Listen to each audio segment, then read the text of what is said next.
War is a machine that runs on dehumanization. It functions by turning the man across the field into a target, a symbol, an obstacle. It strips away his name, his history, his humanity, and replaces it with a simple, brutal label: enemy. For the soldier, this is a necessary psychological armor. To kill, one must first forget that the other man is just like you. But there was a class of soldier for whom this armor was a liability, a man whose very function on the battlefield was not to take life, but to preserve it: the combat medic. He carried no rifle, only a canvas bag filled with morphine, sulfa powder, and cotton bandages, and on his helmet a simple red cross, a symbol that was supposed to grant him protection, but more often than not made him a priority target. Most medics understood the unofficial but brutally practical rule: you save your own. There aren't enough supplies, there isn't enough time, and the man with the different uniform is the reason your friends are dying. To help him is, at best, a waste of resources, at worst, an act of treason. But on the frozen floor of the Hürtgen Forest in the winter of 1944, one American medic would be faced with a choice that defied all logic, all training, and all orders. He would choose to see a man where everyone else saw a monster. And in doing so, he would set in motion a chain of events that would ripple across decades, culminating in a revelation that would forever change his understanding of the war and of the enemy he was sworn to fight. This is the story of the medic who saved a German sniper, and the day, 40 years later, when he learned exactly who he had saved. November 16th, 1944, 3:47 in the afternoon. The world was the color of slate and frozen mud. Deep within the Hürtgen Forest, east of the Belgian border, the German campaign known to the Americans as the Battle of the Bulge was still a month away, but its prelude was already being written in blood and ice. Here, in what the GIs called the meat grinder, the war was fought not across open fields, but tree to tree, foxhole to foxhole. In a shallow depression carved out of the frozen earth, the remnants of Able Company, 22nd Infantry, were caught in a trap. They had pushed forward at dawn, believing they were exploiting a weakness in the German line.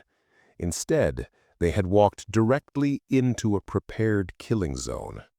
For 6 hours they had been pinned down by a force they could not see, a phantom enemy hidden amongst the dense, snow-dusted pines. The real terror, however, came from a single source: a ghost with a rifle. A German sniper nested somewhere in the shrouded canopy of the forest, who had spent the day dismantling their chain of command, one precise, devastating shot at a time. He had taken their lieutenant first, then the platoon sergeant, then the radio operator, just as he was screaming coordinates into the handset. Every time a man dared to raise his head, the forest would answer with a single, sharp crack, and another soldier would fall. They were not just trapped, they were being systematically executed. From the relative safety of a command post a half-mile back, the order from Captain Miller was unequivocal, a crackle of grim reality over the field phone: Able Company, hold your ground. Do not break cover to retrieve the wounded. I repeat, do not attempt recovery. The sniper has the entire area zeroed. Stay down until nightfall. Reinforcements are being organized. It was a logical order, a necessary one. To send more men out there was to feed more lives to the unseen marksman. The wounded would have to wait. In the freezing temperatures, their odds were slim, but the odds of a rescuer were 0. That was the cold, hard calculus of command. In a ditch filled with slush and discarded K-ration wrappers, Private First Class Art O'Connell heard the order relayed down the line. He wasn't a rifleman. He was a medic, and laid out before him in the open, no-man's land between the American foxholes and the German tree line were 6 men, 6 of his men, bleeding, freezing, dying. Tucked inside his aid bag was his most precious tool, something command considered as vital as ammunition: plasma. Specifically, 2 units of it. It was heavy, cumbersome, and strictly rationed. The standing protocol was clear. Plasma was for stabilizing casualties with a high probability of survival, men who could be evacuated to a field hospital. It was not to be wasted on what officers grimly called lost causes, and certainly not to be risked on a suicide mission against a sniper who didn't miss. Art looked at the plasma kit. He looked at the dying men in the snow. Then he looked at the dark, silent forest that held the sniper. The captain's order was the voice of reason. Military doctrine was the voice of logic. But the faint cries for medic from the killing field were the only voices he could hear. He unclipped the plasma kit from his belt. It was an act of direct, flagrant insubordination. He knew it. Sergeant Evans, huddled next to him, knew it too. "Don't even think about it, Art," he hissed, his voice tight with fear. "That's not an order you can break. You'll be court-martialed if you live that long." Art didn't reply. He simply checked the surette of morphine, adjusted the red cross on his helmet, and took a deep, steadying breath. His decision was quiet, internal, but absolute. He was about to defy a direct command, waste precious resources, and run toward a sniper's nest, a gamble that would either get him killed or save the men that command had already written off. To understand why Arthur O'Connell made the choice he did, you have to understand that he wasn't born a soldier. He wasn't even a particularly brave man, by his own admission. He was the only son of a mortician from Scranton, Pennsylvania. He had grown up in the quiet, somber world of embalming fluid, grief, and the meticulous, almost sacred work of preparing the dead for their final rest. His father, a man who had seen the aftermath of the Great War, had taught him that every life, no matter how it ended, possessed a unique and profound dignity. He saw the world not as a collection of causes or nations, but of individual stories, each deserving of a peaceful final chapter.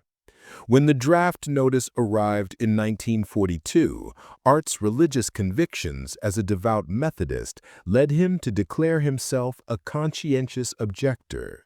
He believed the war was just, but that killing, for him, was a violation of God's most sacred law. He refused to carry a weapon. Like other objectors, he was ostracized, ridiculed, and viewed with suspicion by his fellow recruits during basic training. They called him a coward, a yellow-belly. They threw their boots at him while he prayed at night. But Art wasn't a pacifist in the sense that he would not fight. He simply believed his role in the fight was different. He requested to be a medic, to serve on the front lines unarmed. He would not take a life, but he would do everything in his power to save one.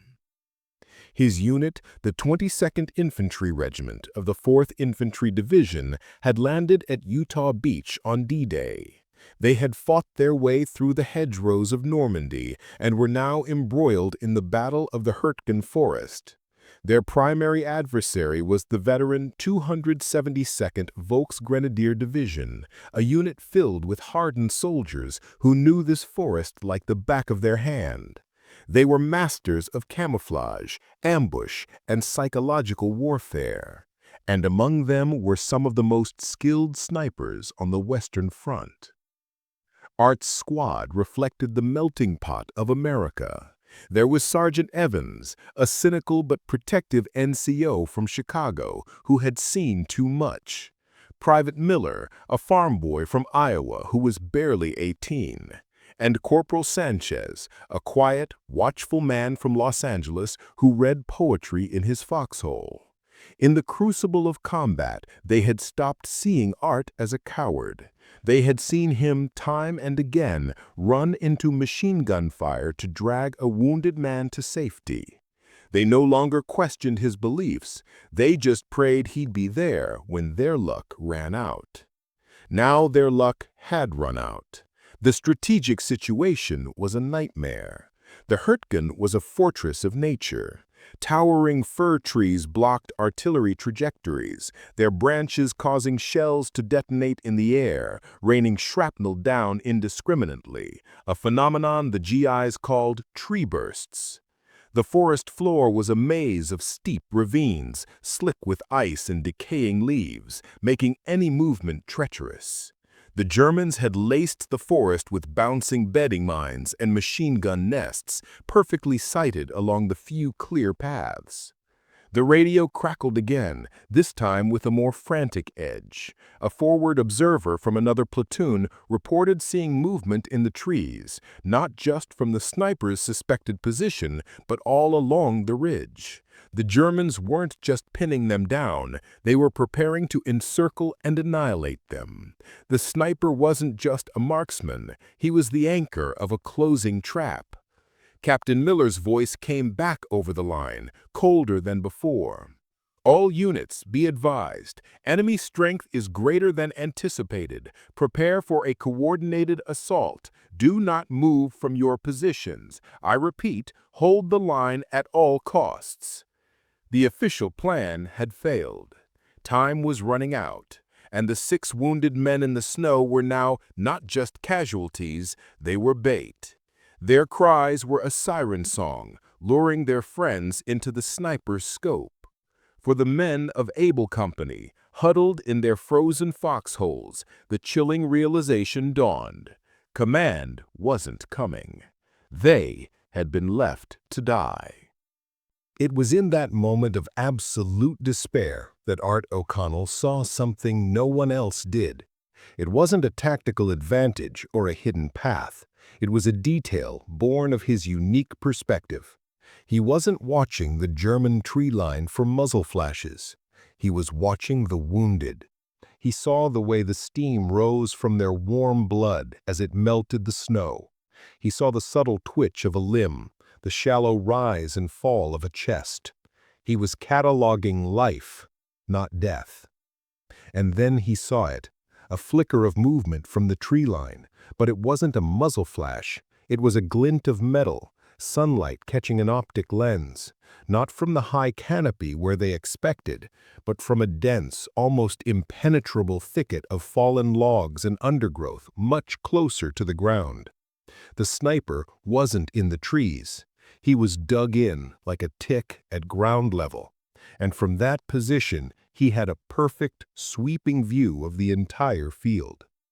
This was the aha moment. The sniper had been so effective because everyone assumed he was firing from above.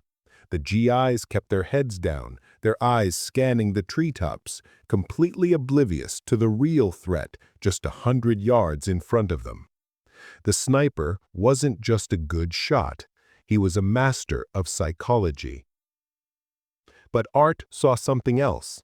Between his position and the nearest wounded man, about 40 yards out, was a shallow, almost imperceptible gully, a slight depression in the terrain that was currently filled with a thin layer of snow.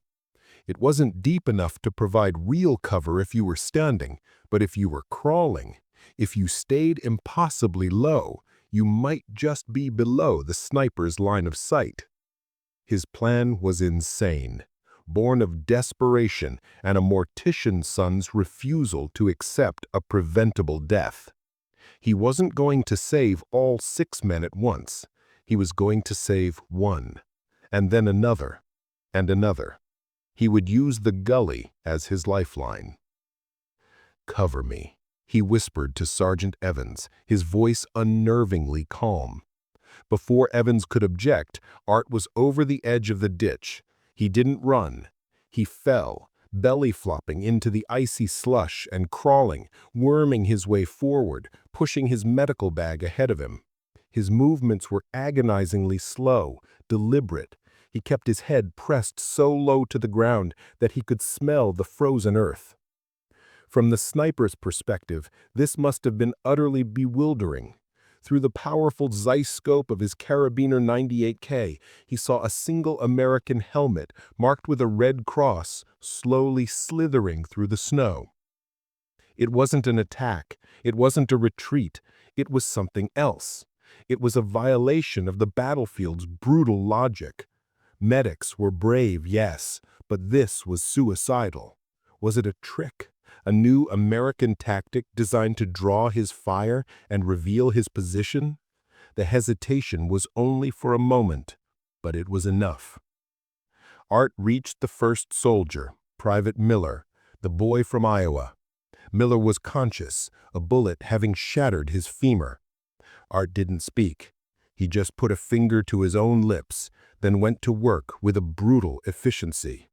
He injected a syringe of morphine into Miller's thigh, packed the wound with sulfa powder, and applied a pressure dressing, his hands moving with a surgeon's precision despite the numbing cold. He couldn't move him yet. He was just stopping the bleeding, managing the pain. Then he began to crawl again, towards the next man. The sniper watched this bizarre spectacle unfold. He saw the medic treat one soldier, then move to the next. No weapon, no aggression, just a man tending to the wounded in the middle of a kill zone. This act of inexplicable compassion began to have a profound psychological effect.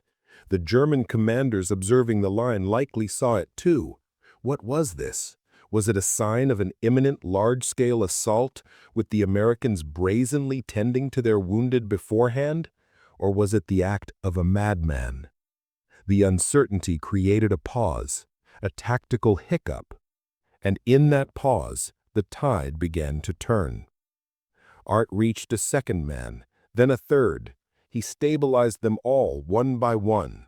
By now, the GIs in the foxholes understood what he was doing. Emboldened by his impossible courage, two of them, Corporal Sanchez and another rifleman, laid down a volley of suppressing fire, not at the treetops, but at the thicket Art had identified. Their bullets ripped through the logs and undergrowth. They didn't know if they hit the sniper, but they forced him to keep his head down. This was the opening Art needed. He crawled back to Miller and began the agonizing process of dragging the wounded man inch by inch back through the gully. The relief on the faces of the men in Able Company was palpable. It was a miracle unfolding in slow motion. He brought back Miller, then went out again. He brought back the second man, and then the third. But as he was dragging the third man to safety, the forest erupted. The German assault had begun.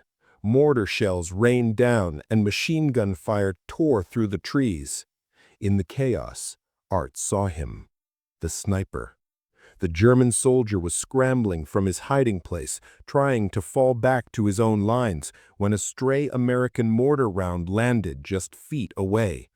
The explosion threw him violently against a tree. Now Art was faced with an even more impossible choice.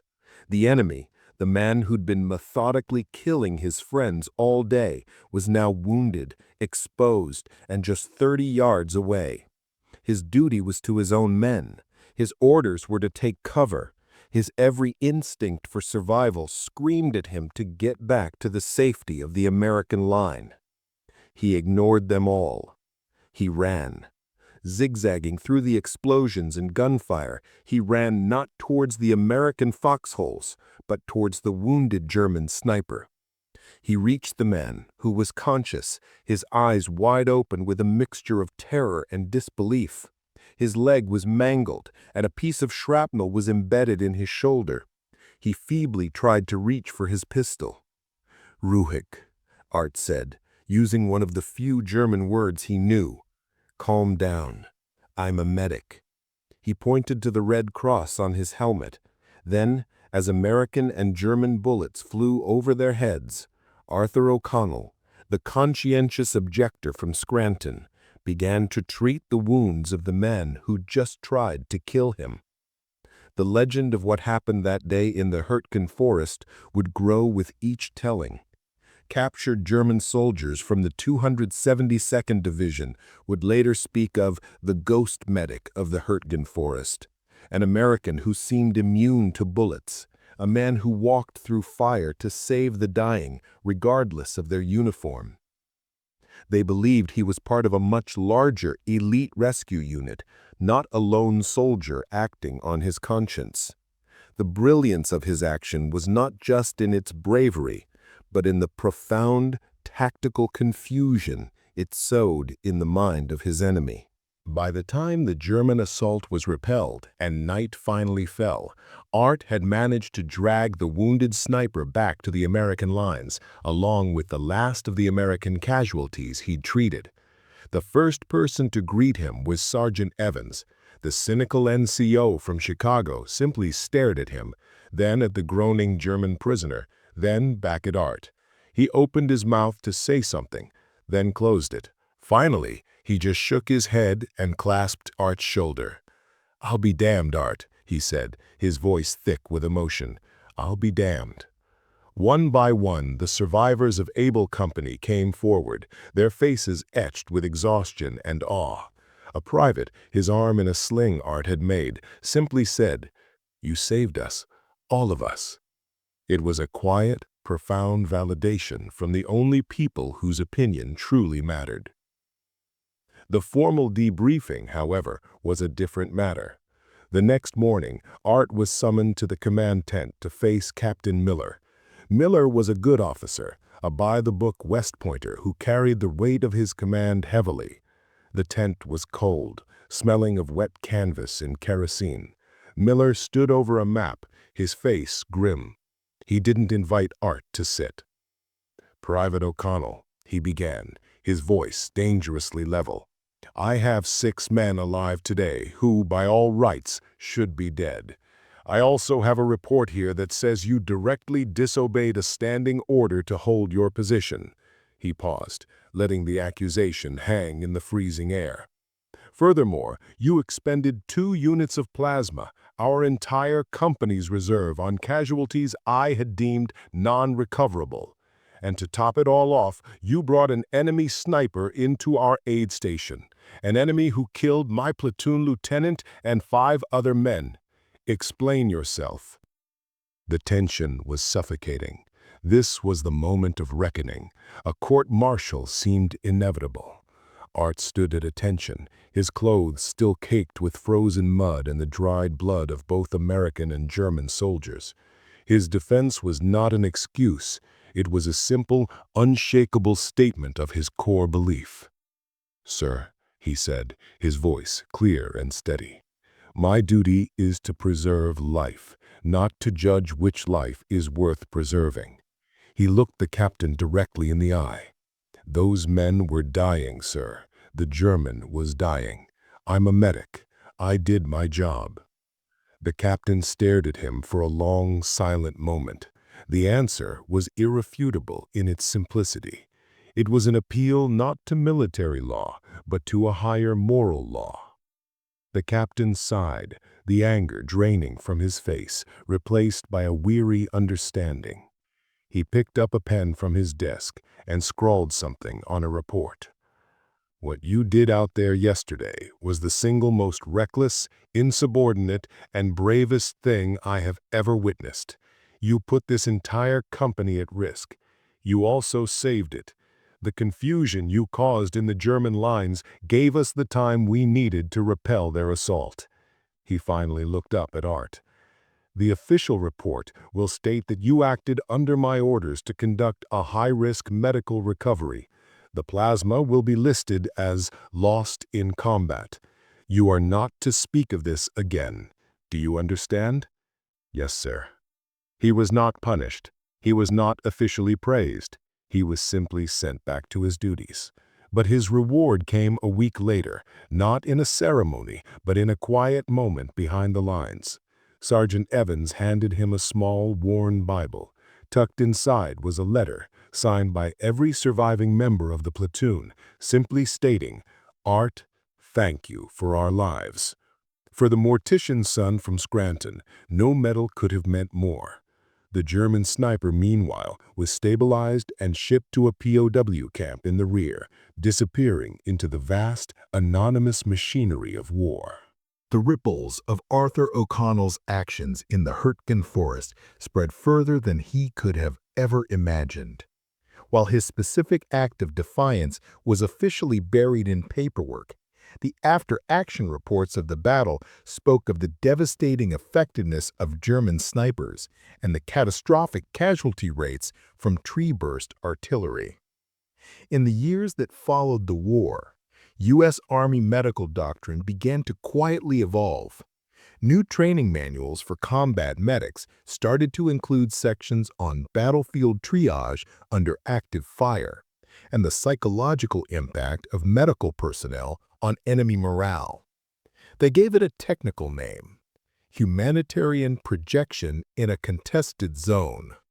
It was a clinical, bloodless term for a simple, profound idea: a medic's unwavering commitment to preserving life, any life, could itself become a weapon of war, sowing confusion and hesitation in the enemy.